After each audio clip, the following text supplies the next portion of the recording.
Incremental greetings. Welcome to another video of the curious case of LittleFish Chan. Today I want to share about his approach, how he does repetitions. You know that he has a heavy load of repetitions, about 400, 500 each by average. So that comes with a cost, a great time commitment and consistency. First, I will share how he's using it, how he approached that, and second, my opinion on that, based on what's known or what is the, let's say, the Supermemo official method, to call it like that, and my personal opinion. And again, opinion. They are not facts, because you know that everyone uses Supermemo for their own purpose, right? Adapt what's useful and discard what's useless, and make it your own. So therefore, that doesn't mean it's better or worse. Depends on you, right?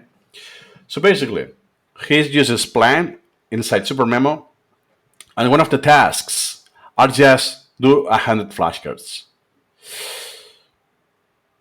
I can already know that most of the flashcards need more or less the same amount of time. It's pretty consistent, homogeneous. Why? Because he can assess a time for that.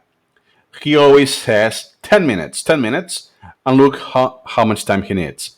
30 minutes, 8 minutes, 11, and even 6. Let's do the math. Okay, I do 100. Let's do the first one. So 13 plus 60 are the seconds. I divide by 100, and voila. This is the amount of seconds per flashcard he needs here. Perhaps he did, I don't know. I'm assuming that's not just the recall time. So if he is using images and sounds, since he's using language, he will be using sounds. So this will take some time. And let's do the shortest, 6 minutes. Oh, that's easy.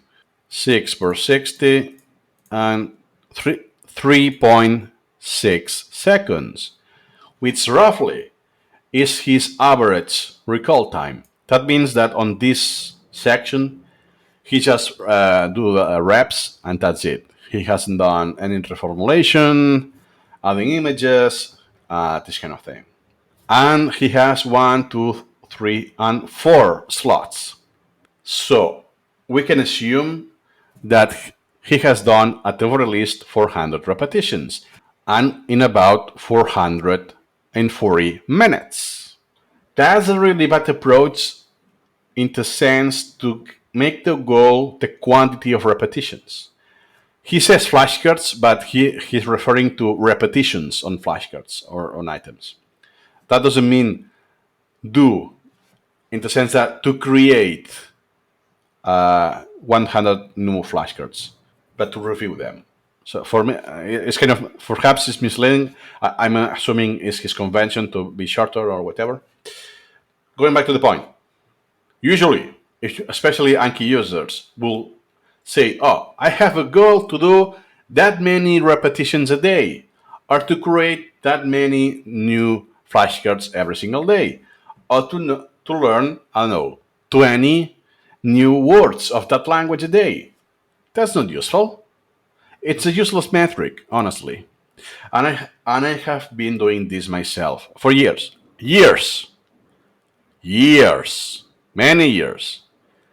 And it turned out that, oh wow, that was not useful at all. So I will do that. If I was me, I will do it time-wise, like Pomodoro. Like, let's do 10 minutes of reps. Whatever I do. If I only do just 100, or I do just 10 or 50, whatever that may be, I don't care how many. I just care about the time investment, right? If the cards are very hard or needs a lot of reformulation because it comes for incremental reading, I have to process the text again because it comes from a lazy close deletion, whatever that may be, right?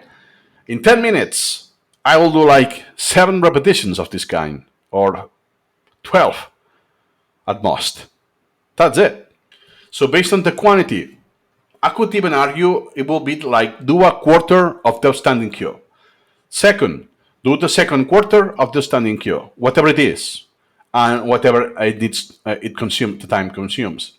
Because the outstanding queue is so large that if you only do, because keep in mind that he only does items, his sorting criteria, it's just items at the beginning. That means that he's not interleaving items and topics. It's just items, items. Like if it was a flashcard app, bam, bam, bam. This is taxing and it will become boring eventually. At least for me, even if it's philanthropy. If you do, as I also did, some days, you see some days I did 800, 600 and something, 500, 700 and so on. It becomes cumbersome if you don't interleave, even if it's high priority, because it's routine. It's too rehearsed. It's too we're not machines, right? So we have a limit, and you become fatigued. That's also a thing. So yes, it's a good method to use Plan to micromanage his workflow, but first is to meet some artificial goals. There's no need to finish your outstanding queue. Priorities are for that. He's not using priorities. Why? He doesn't need to. Why he doesn't need to use priorities? Because he always finishes the outstanding queue.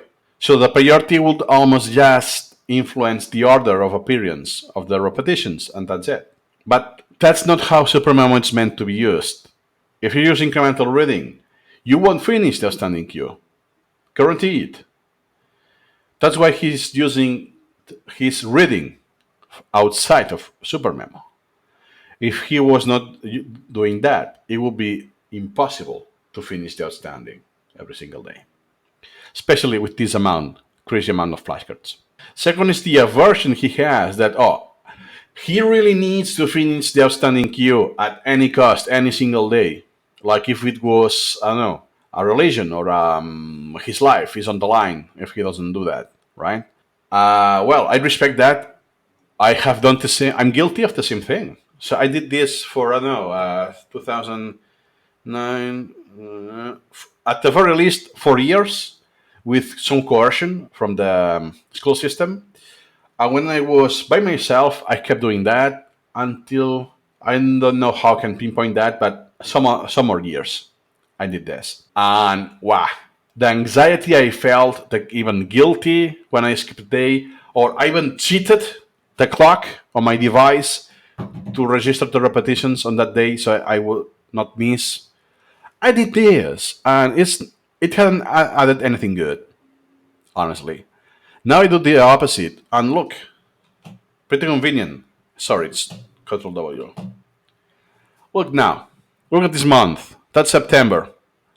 Look how many days I have skipped, and how many reps I did when I used. Why? Because now I'm focused on language learning, and I do that on Anki.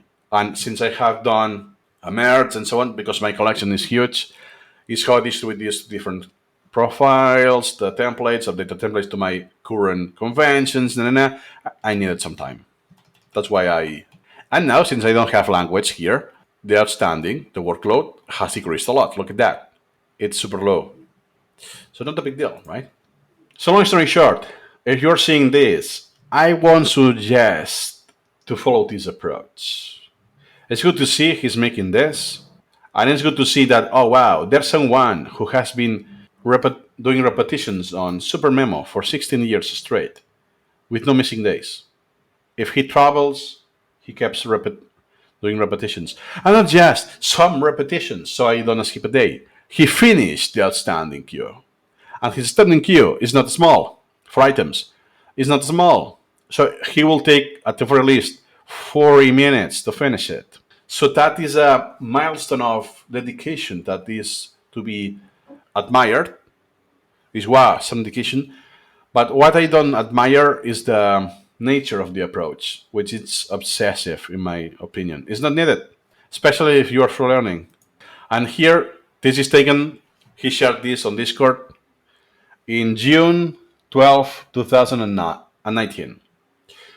And he says, the thing is like Plan, is that it kind of forces me to get into the single tasking mindset. He's He's not interleaving, which it's negative. Interleaving is good. If you don't interleave, you will be more limited, even if it sounds counterintuitive. Right now, my only goal is to do whatever thing I have to next into the plan.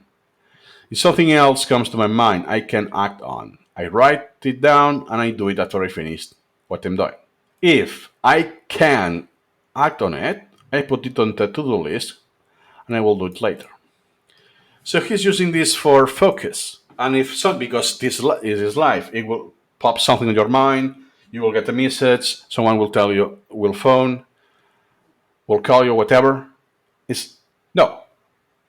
Like Piotr, is I will follow the schedule and whatever pops, it will be postponed later on. Therefore, I could phrase it as doing the repetitions is the highest priority of that day. And if you notice, it's the first thing he does. And he also mentioned this on his blog and I think in his YouTube videos, that the first thing he does in the morning are the repetitions. I don't know. I know this is subjective, also in some part even cultural, but today the message is you are free to do whatever you want, obviously, but based on my experience, if you start new, it will be likely you will fall on this mindset to have metrics based on how many repetitions, how many cards, and that's not useful. You will have to set goals. Oh, I want to achieve this. I have this goal. For instance, what I have done in Supermemo, to create my own website, or how to learn a new language from scratch, or how to learn programming, this kind of thing, right? It's not as easy to track the progress because it's not just simple numbers that accumulate, but that's more meaningful. So now I think I am the opposite spectrum of this. I have been there, but now, especially with Supermemo, I am on the I couldn't be farther from that. So good to know. Two different approaches. Let me tell you if you disagree with me, if you have done this, and what's your experience, especially if that is something you do long term. It's not that I just started last month and so on. No, it's something that is your lifestyle. It become your lifestyle. Cool. Nothing more to add, and see you next time.